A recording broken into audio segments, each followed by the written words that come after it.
At this point in the PvP meta, the Stasis subclass is much less game defining than what it used to be. Shatterdive is a mere shell of its former self, all Stasis supers are in the 2 slowest super cooldown tiers, and abilities in general are on a much slower cooldown, which then started to make me contemplate, what's still usable on Stasis?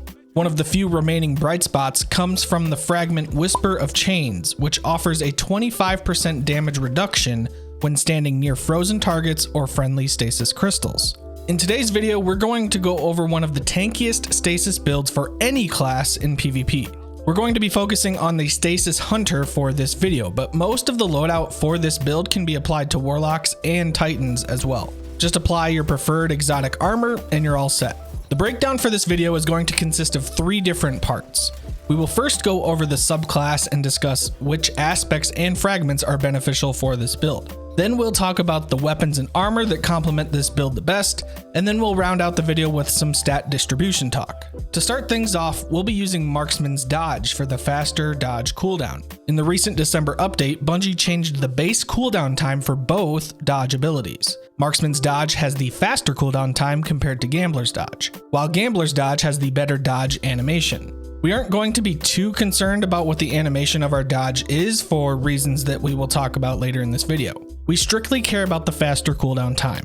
We'll round out this row with Strafe Jump and Glacier Grenade. The focus of this build is going to be on those crystals to utilize them as both cover and to help us get a little bit tankier in PvP. For aspects, you can honestly select any that fit your playstyle the best, but what I have found to be productive for this build is the Shatterdive aspect to break those crystals, followed by Touch of Winter to give that extra stasis crystal, which we will use in combination with our fragments.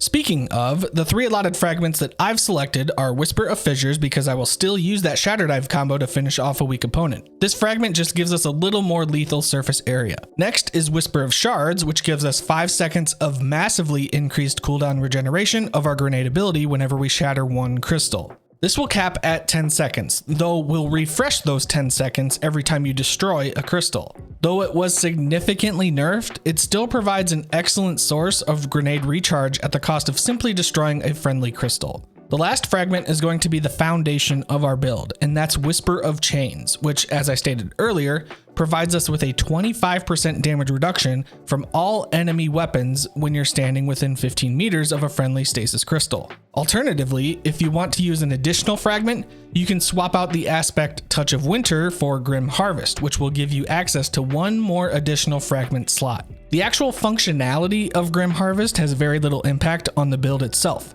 but the only reason we are really using it is for that extra fragment slot capability. If you choose to go this route, I would suggest using Whisper of Torment, which gives you more grenade energy after taking damage from an opponent. I see you plotting over there though. Nope, this fragment will not proc off of enemy Titan barricades. To put a nice little bow on this subclass talk, this build isn't meant to get you a bunch of ability kills. This is a build that is meant to help you win more gunfights by utilizing everything in your kit. Shatterdive is not what it used to be. You can still pull off some one-hit kills, but a majority of the time, they either need to be weak or you need to be right on top of them. And don't be afraid to use the Glacier Grenade as a means of blocking off sightlines either. It is a great tool in trials to help you safely revive your friend who just keeps challenging sniper lanes, even though he doesn't have a sniper. Let's move on to the weapons and armor portion of the video. I'm pretty sure this goes without saying, but use whatever you're comfortable with. If using an auto rifle is more conducive to your playstyle, then use an auto rifle. But what I've come to find out is that one particular weapon really enhances this build. I'm talking about Ice Luna, the new-ish hand cannon in Destiny 2, which can be obtained from the final boss in the Grasp of Avarice dungeon. I'm not going to go over all the perks and stats for this weapon, as that's already been done by so many people already, so I'm just going under the assumption most of you already know about the possible perk rolls for this weapon and that you know how each of them perform. So what I will say is that initially I thought I would be exclusively using Ice Luna with some kind of demolitionist roll, so that after getting a kill with it, I could add a third way of getting my grenade energy back. However, I came across a perk that is arguably even more practical for this build than demolitionist is, and that perk is Headstone. Headstone leaves behind 1 stasis crystal at the location where you get a precision kill. So not only does this just pop up instantly, but you can also do 2 different things with it. If you already have your grenade recharged, you can use it in conjunction with Whisper of Chains for that 25% damage reduction. Or if you don't have your grenade and there's no threats around, you can shatter it to activate Whisper of Shards to decrease that grenade cooldown time. There is a ton of potential utility when using Headstone with the Stasis build. And the great thing about getting it on Ice Luna is that you can still roll some S tier perks to go along with it. Rangefinder, Rapid Hit, and Perpetual Motion are among some of those options. Now for armor, I've chosen to go with my tried and true Mask of Bakris. I use this in both an offensive and defensive way. I use it to get out of some really rough situations, and I also use it to close the gap or shotgun someone from around the corner. This is by no means a necessary part of the build. This is just something that I typically find a lot of success with. If you're absolutely trying to max out the grenade part of your build, then Frosties are going to be the play here. And even though they got a pretty extensive nerf in PvP recently, it is still a viable option when you take into consideration all of the other avenues we are able to get our grenade energy back. Speaking of other ways, again, if you are trying to absolutely max out that grenade recharge, then change your armor affinity on your gauntlets to Stasis so that you can apply a grenade kickstart mod. And then use a solar class item so that you can apply double bomber mods. If you're using Mask of Bakris, I would suggest using a Stasis class item so that you can use double utility kickstart mods so that whenever your light shift debuff goes away, you're already starting with a decent chunk of your dodge ability back. The mods you use for your build should reflect your playstyle. If you're going to use Bakris, invest in that maximum dodge cooldown efficiency.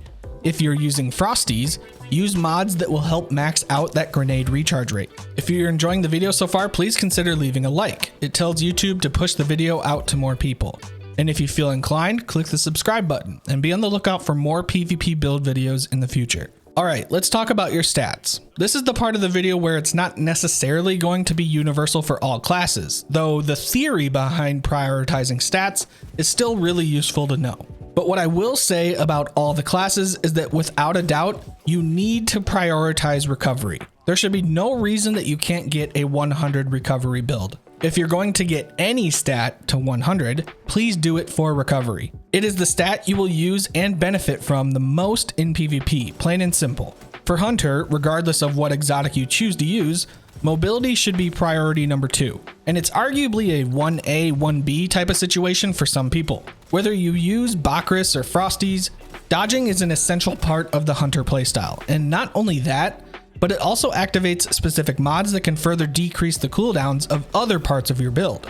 The more frequently you can dodge, the more frequently you can get those benefits. So invest as much as you can into mobility. Ideally anywhere from tier 8 to tier 10 and you're gonna be in a good spot. Otherwise for this build, priority number 3 should be your discipline stat. Do whatever you can to get your remaining resources pumped into your discipline stat. Ideally you'll want at least a tier 6 for this build, but anything higher is just gonna be icing on the cake. Resilience is a pretty neglectable stat right now. You don't really need to worry about it all that much unless you're on a Titan. Intellect, if you can get it to tier 4, you'll knock that super regen below 9 minutes. You're likely only getting 1, maybe 2 supers in a full 6v6 game, so don't be too worried about maximizing your intellect stat. Finally, strength is kind of a meh investment on Stasis right now. Shurikens are basically useless in PvP, so don't worry about putting too many resources into strength. If you were really desperate for more shurikens, you can always switch off of Marksman's dodge and go to Gambler's dodge so that you can get a full melee recharge back when you dodge near opponents. I mentioned this earlier and I really want to make sure that it resonates. This build is not meant to get you a bunch of grenade kills. This is a build that is meant to help complement your gunfights by giving you a competitive edge that your opponents likely won't have and honestly likely won't expect. If PvP is your thing, I've got some videos that you can check out showing up on your screen right now. Thanks for watching, and as always, we'll see ya.